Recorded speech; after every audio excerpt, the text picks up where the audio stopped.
Welcome back to Your Healthy Home. So today we're going to talk about what do you need or what does one need to become an herbalist. So first I want to say that you don't need to watch a certain video, you don't need to go through a certain program, you don't have to do any of those things to be called an herbalist. Our ancestors were already practicing herbalism for hundreds of thousands of years. That's the people's medicine. That's what we have done traditionally, folk methods and folk medicine. And so the new area of medicine that we have now, allopathic medicine, is new, and it's in our blood, it's in our genes. This is something that we've been doing for so long, and you don't need anyone to police you and tell you, what makes you an herbalist or any types of criteria. And that's one of the great things about herbalism is that it is unregulated in the sense that people can have their own methods and people can, do things their own way, and it doesn't have to be a cookie cutter, one size fit all. Everyone practices the same. So you can have your, you can take from different areas and you can really just have your own path. And I think that that's just really important to because everyone's different, and so everyone shouldn't do everything the same way. So the things that I didn't do, other than that, I didn't go to an herb school. I pride myself on being self-taught. So that means, going to lectures and just reading books and pretty much figuring it out on my own. And also something that I prayed about that I wanted to understand more. And so my eyes were open to seeing herbalism in a really different way. The other things that I didn't do is actually I did start off trying to just memorize herbs, and that was like 10 or more years ago. It's how I was first looking at herbs.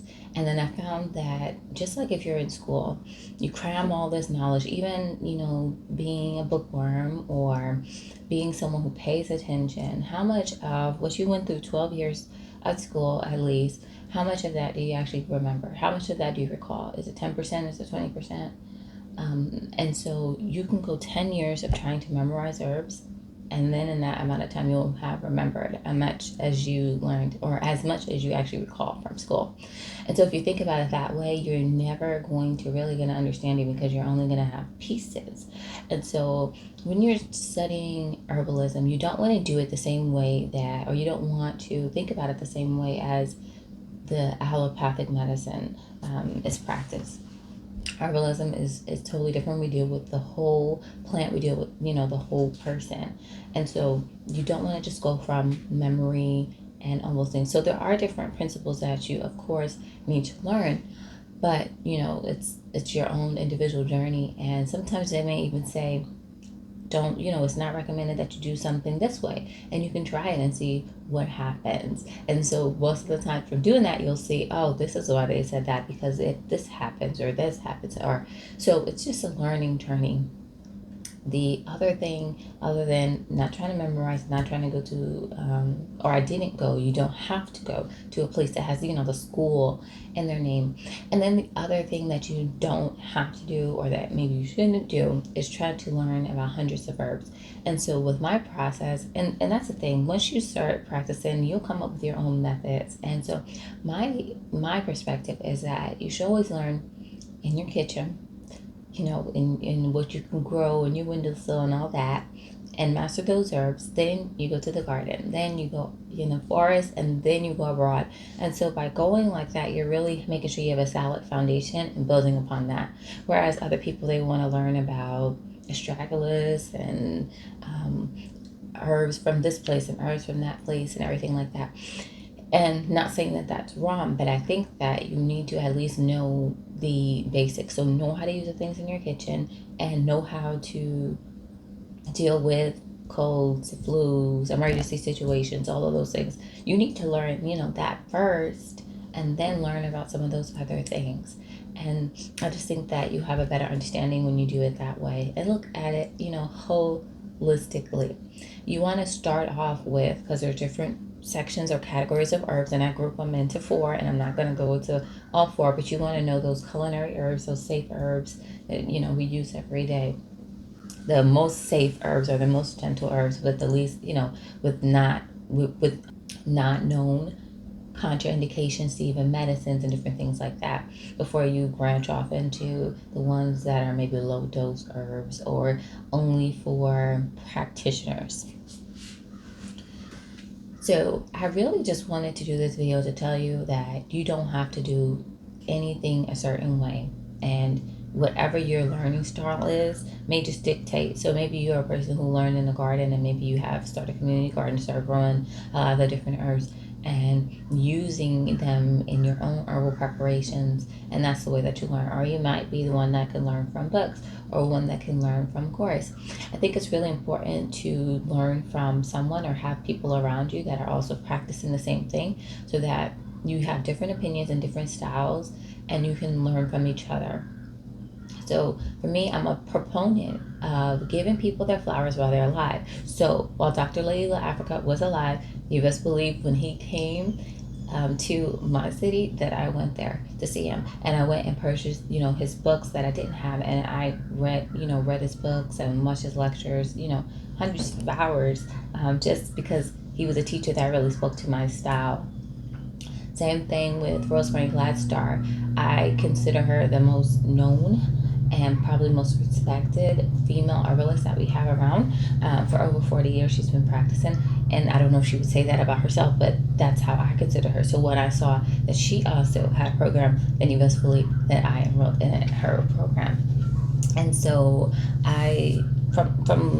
and I already came there, and I didn't say it or make it known, but I already came there with the knowledge that I had. My thing was that she has 40 years, and so I wanted to learn and study under her.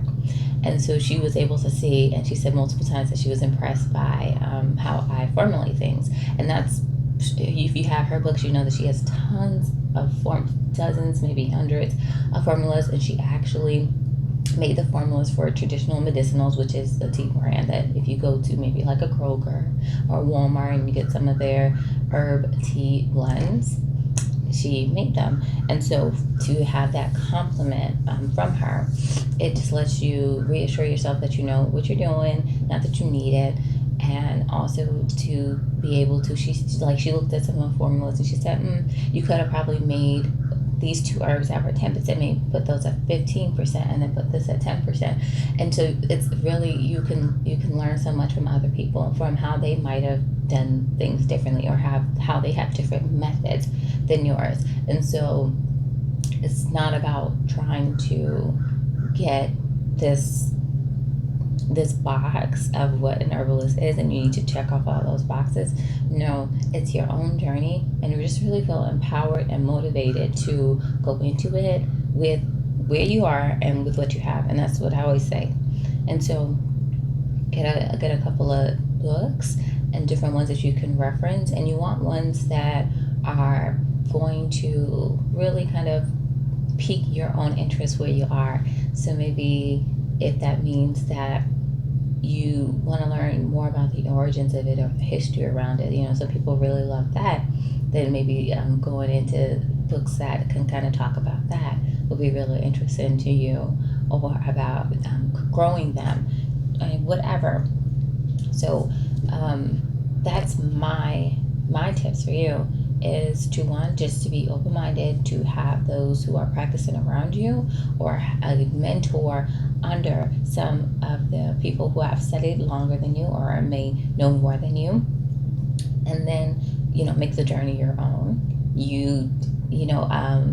Dr. Leela and Rosemary Gladstar, and I like Patrick. I love Patrick Delves. There's so many different herbalists, but I'm totally different, and my thoughts, are totally my own. And so you really want to craft your own personal journey.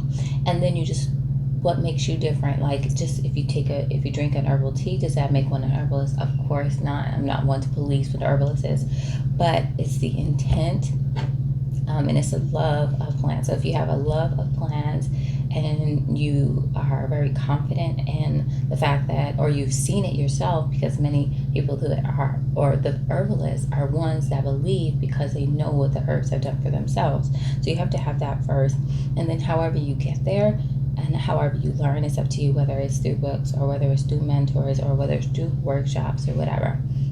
But don't feel like you have to do certain things, like you have to know 100 herbs to be a herbalist. No, like you have to go to a herb school and get a certificate or something like that. No, you don't have to do those things. And the intent, the love, and the knowledge coupled together really can make a wonderful herbalist. So I hope this video was helpful for you. Let me know in your comments down below, and let me know what you did to get started on your herbalism journey, books, or any kind of tips that you have for those who are not there yet.